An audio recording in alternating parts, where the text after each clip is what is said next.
Epson V39 এই স্ক্যানারটা এখন প্রচুর চলতেছে মার্কেটে, অফিস আদালতে, কিন্তু প্রবলেমও করতেছে প্রচুর। তো এই স্ক্যানারটার প্রবলেম ছিল এটা কমিউনিকেশন এরর দেখাইতো, তাই না? বারবার কমিউনিকেশন এরর দেখাইতো।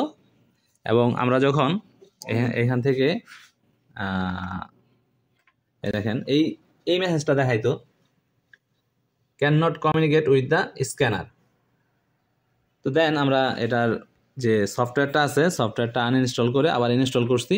ইনস্টল করার পরে আমাদের এখন স্ক্যানারটা কিন্তু প্রপারলি কাজ করতেছে। তো দেখাই, দেখো এটা এখন প্রপারলি কাজ করতেছে।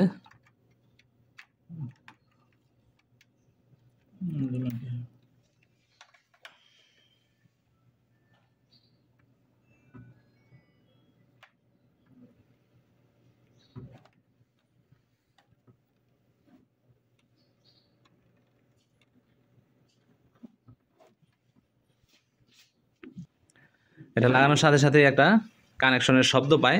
তো সেটা যদি এই যে দেখেন শব্দ হচ্ছে, এই শব্দটা যতক্ষণ পর্যন্ত না হবে ততক্ষণ পর্যন্ত কিন্তু এই ইপসন স্ক্যানার পায় না। ঠিক আছে, আমরা এখন অন করে দেখি পাই কিনা। দেখেন সফটওয়্যার ওপেন হয়েছে, মানে কাজ করবে। স্ক্যান করি,